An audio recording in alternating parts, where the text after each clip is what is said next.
Réveillez-vous, septembre 2015. L'argent et vous. L'argent fait tourner le monde. Il y a une part de vérité dans cette maxime. En effet, il faut de l'argent pour se nourrir, se vêtir et se loger. Le rôle de l'argent dans notre société est incroyablement important, écrit un journaliste financier. Si l'argent n'était plus notre moyen d'échange, ce serait la panique et nous serions en guerre en moins d'un mois. Bien sûr, l'argent a ses limites. Le poète norvégien Arne Garborg a dit qu'avec l'argent, chacun peut s'acheter de la nourriture, mais pas l'appétit, des médicaments, mais pas la santé, des lits moelleux, mais pas le sommeil, des connaissances, mais pas l'intelligence, un statut social, mais pas la bonté, des choses qui brillent, mais pas le bien-être, des amusements, mais pas la joie, des camarades, mais pas l'amitié, des serviteurs, mais pas la loyauté. Quand une personne conserve une vision équilibrée de l'argent, en le considérant comme un moyen et non comme une fin en soi, elle est plus susceptible de trouver le contentement. La Bible avertit, « L'amour de l'argent est une racine de toutes sortes de choses mauvaises, et en aspirant à cet amour, quelques-uns se sont transpercés partout de bien des douleurs. » 1 Timothée 6, verset 10. Notons que c'est l'amour de l'argent, et non l'argent lui-même qui est nuisible. En effet, accorder une importance excessive à l'argent peut briser des amitiés et diviser des familles. Voyons quelques exemples. Daniel. J'ai toujours vu mon ami Thomas comme quelqu'un d'agréable et d'honnête. Je n'avais jamais eu de problème avec lui, jusqu'à ce qu'il achète ma voiture. À ma connaissance, elle n'avait aucun défaut particulier. Toujours est-il que sur les papiers, il était d'accord pour l'acheter en l'état. 3 mois après la vente, la voiture est tombée en panne. Il a eu l'impression d'avoir été trompé et en colère a exigé que je lui rende son argent. J'étais sidéré. J'ai essayé de raisonner avec lui, mais il est devenu agressif. Dès que l'argent est devenu un problème, il n'a plus été le Thomas que je connaissais. Essine. Nesrim est mon unique sœur. On s'est toujours bien entendu. Du coup, je n'aurais jamais cru que notre relation puisse se détériorer à cause de l'argent. Pourtant, c'est exactement ce qui s'est passé. À leur mort, nos parents nous ont laissé un petit héritage. Ils avaient précisé que l'argent devait être divisé en 2 parts égales. Ma sœur s'est opposée à leur volonté et a réclamé plus. Mais j'ai choisi de respecter les instructions de nos parents. Elle s'est alors mise dans une colère noire et m'a menacée. Depuis, elle m'en veut profondément. Argent et préjugés. Une vision déformée de l'argent peut amener quelqu'un à porter des jugements hâtifs. Par exemple, une personne riche pourrait penser que les pauvres sont trop paresseux pour améliorer leurs conditions. Ou une personne qui a peu de moyens pourrait conclure hâtivement que ceux qui ont plus de biens sont matérialistes ou avides. Léane, une adolescente qui a grandi dans une famille aisée, a été victime de ce genre de préjugés. Elle raconte « J'étais connue comme la fille dont le père gagnait beaucoup d'argent. On me faisait souvent des réflexions du genre « Si tu veux quelque chose, il te suffit de demander à papa. » Ou bien « Désolé, mais tout le monde n'est pas riche. On ne peut pas tous s'acheter de belles voitures comme ta famille. » Finalement, j'ai demandé à mes amis d'arrêter ces remarques et je leur ai expliqué pourquoi cela me blessait. Je voulais être connue non comme une fille riche, mais comme une fille sympa.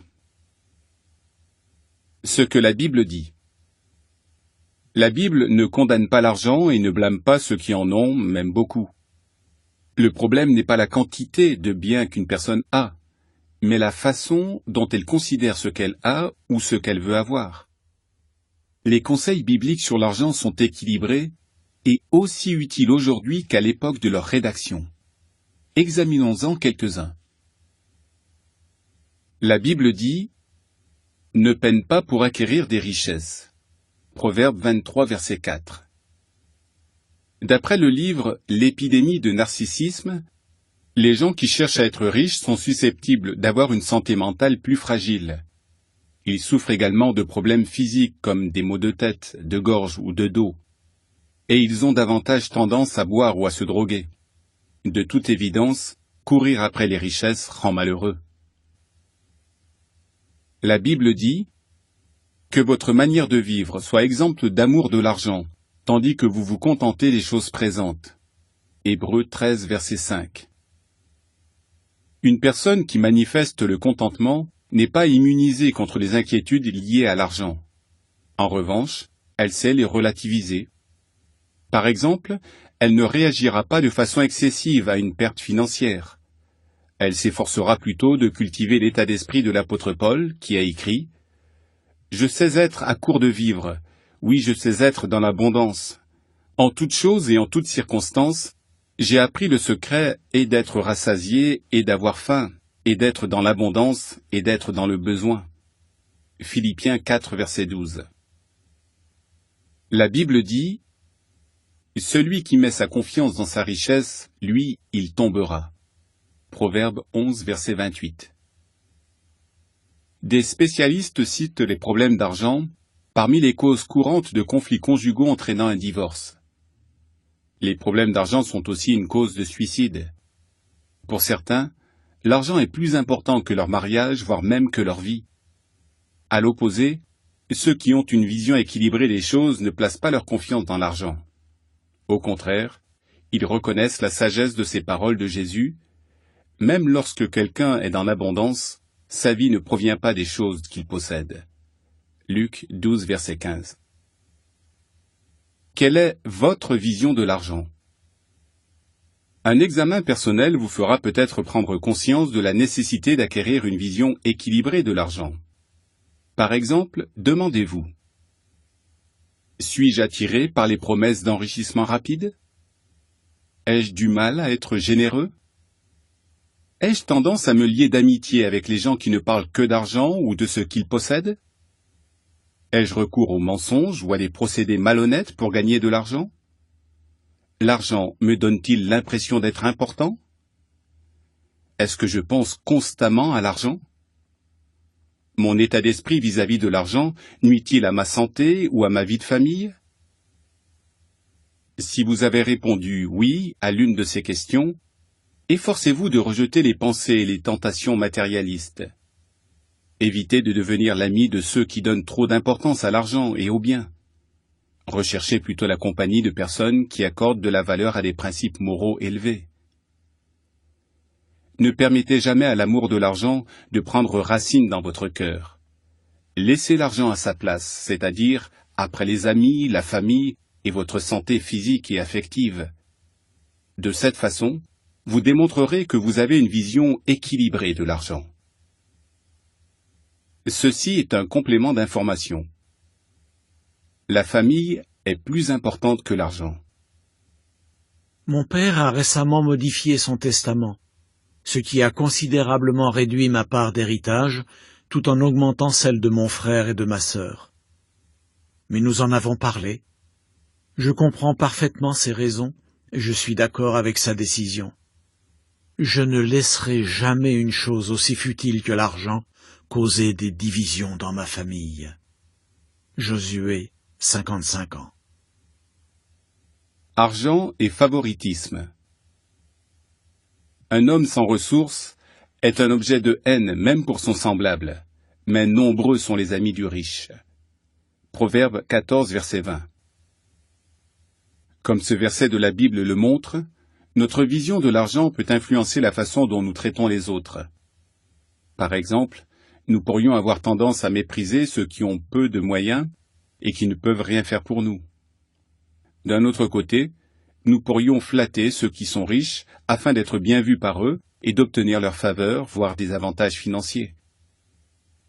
La Bible condamne ceux qui font preuve de favoritisme, que ce soit en méprisant les petits ou en admirant les personnes pour en tirer profit. Jude 16. Soyez résolus à considérer et à traiter les autres de façon équitable. Des versets pleins de sagesse. La Bible admet: l'argent procure une protection. Ecclésiaste 7, verset 12. Cependant, la Bible avertit: qui se hâte pour acquérir des richesses ne restera pas innocent. Proverbe 28, verset 20.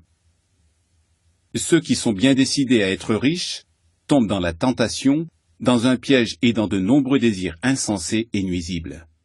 1 Timothée 6, verset 9. La Bible conseille donc que votre manière de vivre soit exempte d'amour de l'argent. Hébreux 13, verset 5. Gardez-vous de toute espèce de convoitise, parce que, même lorsque quelqu'un est dans l'abondance, sa vie ne provient pas des choses qu'il possède. Luc 12, verset 15. N'oubliez pas de faire le bien et de partager avec d'autres. Hébreux 13, verset 16. Quel bienfait recevrons-nous? Il y a plus de bonheur à donner qu'à recevoir. Acte 20, verset 35. L'âme généreuse engraissera, et celui qui arrose abondamment autrui sera lui aussi abondamment arrosé. Proverbe 11, verset 25. Fin de l'article.